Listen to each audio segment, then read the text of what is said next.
Olá pessoal, aqui é Leonardo Montes, diretamente do campo, da região de Uberaba, Minas Gerais, trazendo mais uma reflexão hoje, dia 24 de janeiro do ano de 2018, e o nosso tema hoje são seres elementais.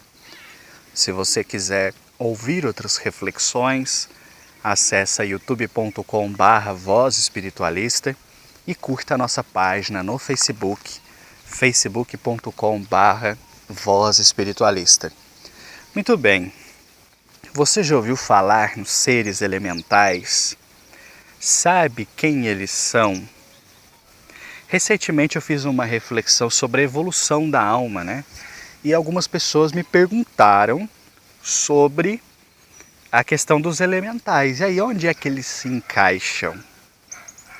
Bom, como todo tema polêmico, eu sempre faço questão de ressaltar que o que eu vou dizer aqui é a minha opinião com base naquilo que eu aprendi com os espíritos, ok? Então não é uma regra generalizada, mas apenas um ponto de vista, beleza? Bom, existem várias e várias tradições espiritualistas que falam dos elementais. A gente vê na bruxaria, a gente vê na magia, a gente vê no espiritismo, na umbanda, em várias linhas esotéricas. Então é um tema que perpassa diversas religiões, diversas doutrinas, sendo relativamente comum a sua abordagem. Bom, eu aprendi com os espíritos que tudo que é vivo tem uma alma. Então isso vai desde um vírus até o ser humano. Tudo que é vivo tem uma alma.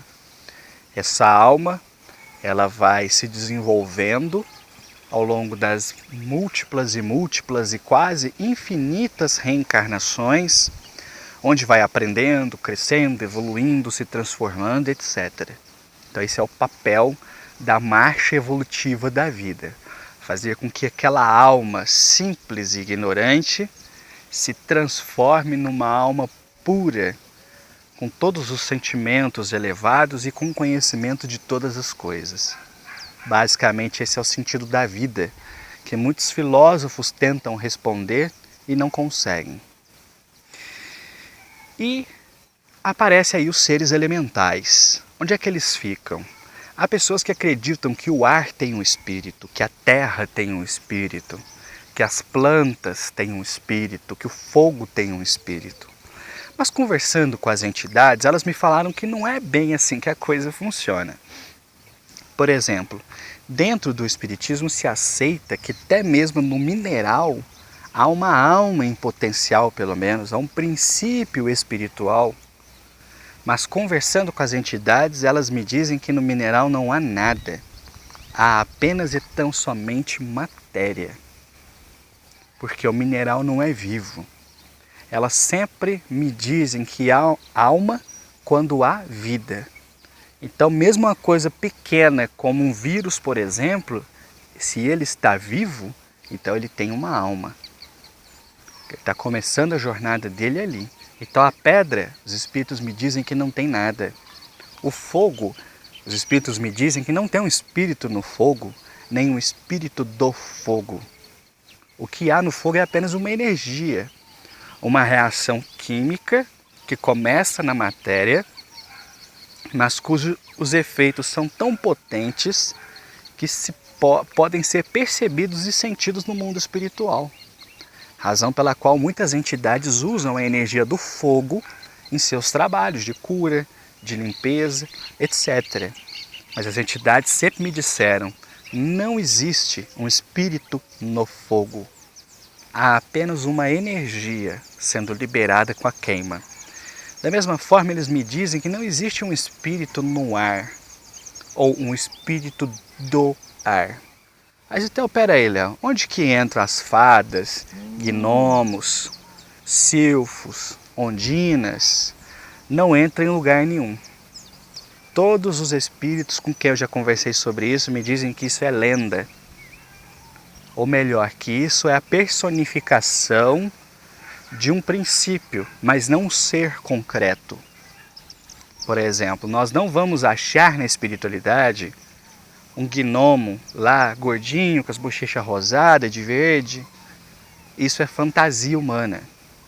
Da mesma forma, nós não vamos ver ondinas, nem silfos, nem nada disso.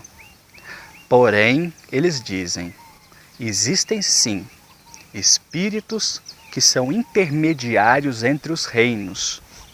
Ou seja, existem aqueles espíritos que estão saindo do reino vegetal para o reino animal, como existem aqueles espíritos que estão saindo do reino animal para o reino hominal. Então, esses intervalos entre os reinos, nós encontramos espíritos que não são propriamente humanos, porque nunca encarnaram na espécie humana, e que também não são animais, estão intermediando os reinos. São almas mais elevadas. Eu não disse que a marcha da vida, o sentido da vida é fazer com que aquele princípio simples e ignorante se torne um dia um ser perfeito, e que ele faz isso através de múltiplas reencarnações.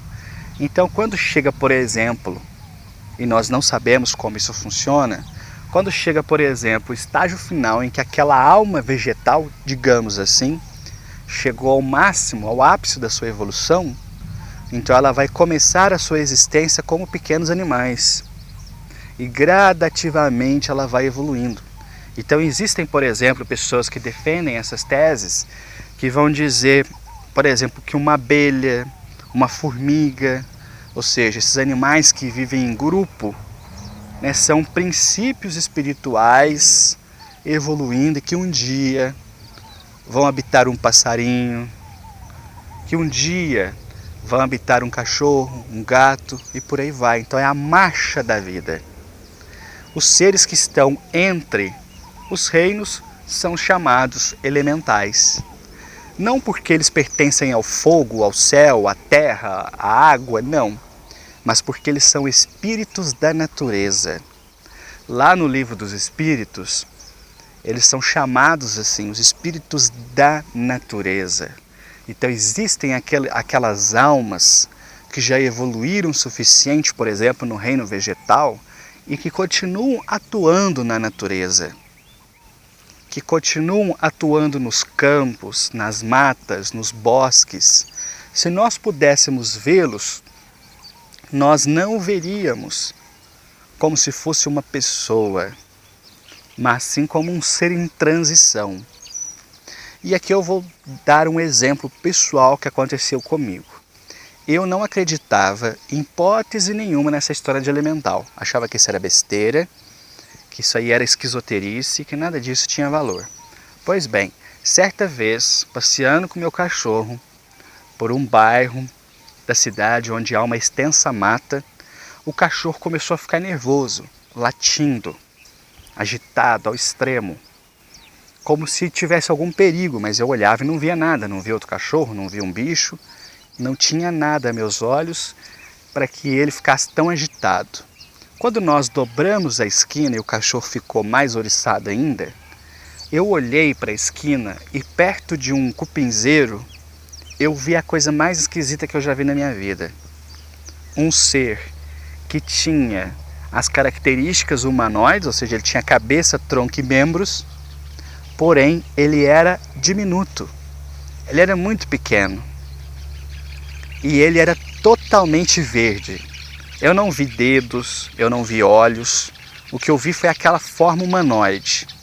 E quando eu conto essa história eu costumo até brincar dizendo que parecia aquele bonequinho da Vivo, da promoção da Vivo, só que ao invés de ser roxo ele era verde.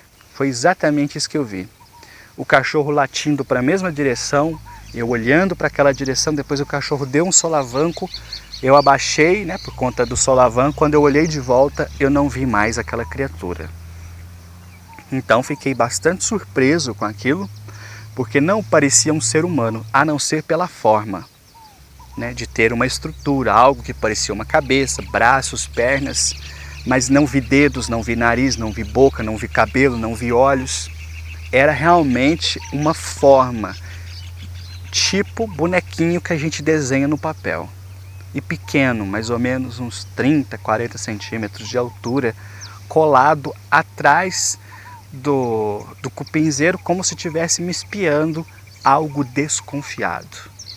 Depois, conversando com as entidades, anos depois deste fato, elas me confirmaram que o que eu vi era um elemental da natureza, um espírito da natureza, um ser de transição entre os reinos, coisa que ainda nós não sabemos direito como funciona. O que é que verdadeiramente esses espíritos fazem?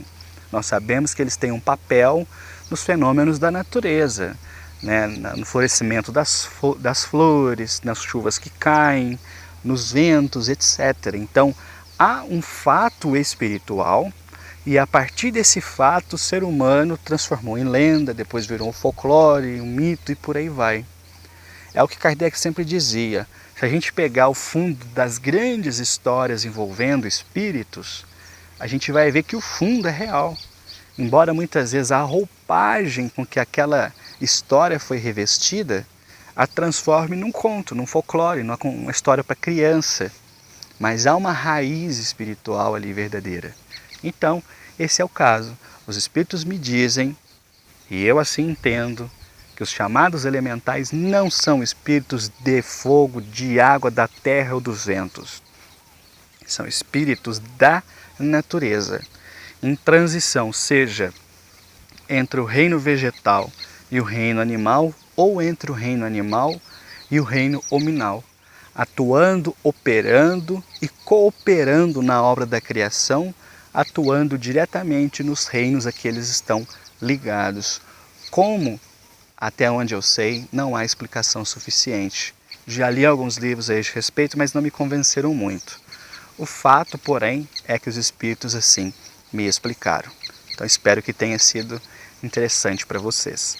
Vou parando por aqui, se você quiser ouvir outras reflexões, youtube.com/Voz Espiritualista.